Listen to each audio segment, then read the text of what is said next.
سلام. با شنیدن عدد 595 در ذهن شما چی میگذرد؟ بعضی ها با شنیدن این عدد به یاد ارتفاع این برج در نیویورک یا به یاد این مدل از موتورهای فیات میافتند.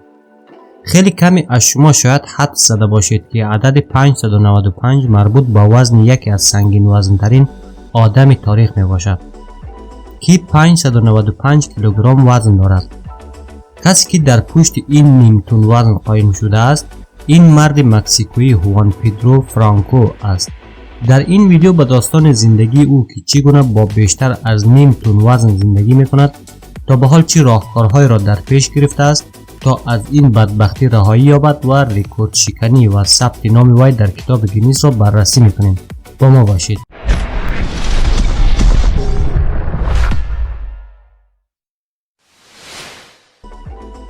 قبل از پرداختن به روش روزانه زندگی این مرد بهتر است یک سفر کوتاهی به گذشته این آدم داشته باشیم تا به جواب سوالی برسیم که خوان پدرو چگونه به اینجا رسید و چی بلایی بر سر او فرود آمده است. خوان پدرو در سال 1985 در شمال مکزیکو به دنیا آمده است. در آنجا در شهر به نام ایگواس کالیانتس که معمولا محل فقیرنشین بود بزرگ شده است. او از دوران کودکی دارای جثه‌ای بود که او را از دیگران متمایز می‌کرد. از همان دوران دارای اضافه وزن بود. او بارها در دوران مکتب به کمک مادرش تلاش کرد که خودش را لاغر کند. او انواع و اقسام از تکنیک‌های لاغری را استفاده کرد. رژیم گرفت و غذاهای رژیمی مصرف می‌کرد تا به وزن دلخواهش برسد، اما ناکام شد. مادرش از این روش‌های ناکارآمد خسته شده بود. دست به کمک‌های پزشکی دراز کرد. دکتران مکزیکویی این درخواست او را رد کرد و به آنها توصیه کردند که دست از دوا و دارو بردارد و همان رژیم گرفتن و برنامه سابقشان ادامه دهد. بیشتر حرکت و کمتر کالری مصرف کند. این بهترین روش خواهد بود. اما خوان پدرو به جای لاغر شدن روز به روز چاق‌تر میشد. در مکتب هم به علت چاق بودنش از طرف دیگر همکلاسی‌هایش آزار و اذیت میشد. حتی تا جای پیشرفت کرد که خوان پدرو مثل یک بازیچه دست بچه‌ها شده بود. او چندین بار از طرف دیگر شاگردان لدوکوب شده بود. او به اثر مجبوری در سن 12 سالگی تصمیم به ترک مکتب گرفت. با جایش در یک کارخانه در آن محله مشغول کار شد. در آنجا خود را خیلی راحت‌تر از مکتب احساس می‌کرد. زمانی که او به سن 17 سالگی رسید، وزن او نیز از کنترل خارج شده بود. با آسانی از مرز 230 کیلوگرم عبور کرد. ولی بدبختی او را نیز رها کردنی نبود. در آن زمان به یک سرنوشت بد دچار شد. اندک قبل از تولد 18 سالگیش خوان پدرو یک کمک راننده بود.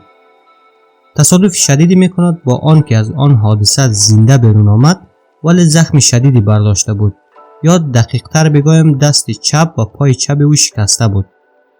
عجیب نبود که او میبایست مدت زمان طولانی را بستری میشد. تنها به خاطر این جراحاتی که برداشته بود مجبور به 18 ماه خوابیدن بر روی تخت خواب می شود. اینجا بود که بزرگترین بدشانسی به سراغش می آید. در این هنگام که مادرش از او پرستاری می کرد به یاد می آورد که پسرش خوان پدرو چگونه مثل یک بالونی که در حال پر شدن از باد باشد او در حال چاق شدن بود. او به علت شکستگی دست و پا و از طرف داشتن وزن بالا هرگز در طول 1.5 سال قادر بر راه رفتن نبود.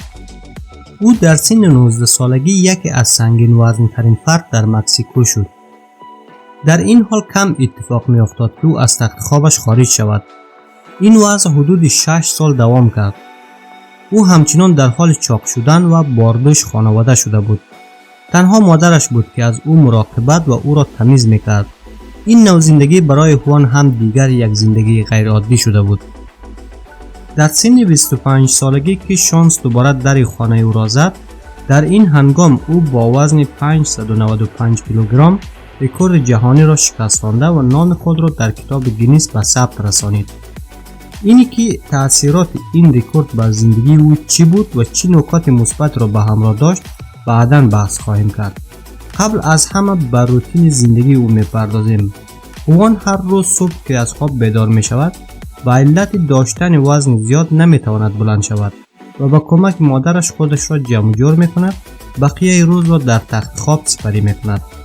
فقط میتواند خودش را به دیوار تکیه دهد. مادرش تمام بدن او را با یک تکه یا صافی تمیز کرده و لباسهایش را می پوشاند. او به ندرت لباس می پوشد. به دو دلیل. اول اینکه لباس اندازه او موجود نیست. دوم او به علت داشتن چربی بیش از حد عرق می کند که هر لحظه برای مادرش کار درست می کند. بعد از پوشیدن لباس و تمیزکاری او با سایر اعضای خانواده مخصوصا مادرش به عبادت می پردازد. این فامیل مسیحی بسیار یک فامیل عقیدتی هستند. آنها سعی می کنند که با کمک دعا و عبادت خداوند شاید بتواند این بدبختی را از خوان پدرو دور کند. بعد از ختم عبادت قدم بعدی صبحانه می باشد که خوان پدرو در خوردن صبحانه بسیار صرفه‌جویی می کند. صبحانه ایشان مقدار کمی گوشت گاو و سبزی می باشد. قسمی که خودش به شوخی می گوید که صبحانه‌اش آنقدر کم است که نمی تواند سگش را یک بار سیر کند. ولی او با این شرایط خودش را عادت داده است. بعد از اتمام صبحانه قدم بعدی برای خوان بزرگترین چالش در زندگیش شروع می شود. او باید هر قسم که شده زمان خود را بگذراند، چی به خوشحالی چی به غم و اندوه، چون او نه کاری دارد نه درس و نه مثل دیگران ارتباطات اجتماعی. او بیشترین زمان خود را با سرگرمی هایش سپری می کند که یکی از آنها موسیقی می باشد. بعد نخواهد بود اگر به او لقب بهترین گیتاریست و یک نابغه موسیقی را بدهیم. او بیشتر اوقات موسیقی مکزیکویی خاصتا آهنگ های محلی را تمرین می کند.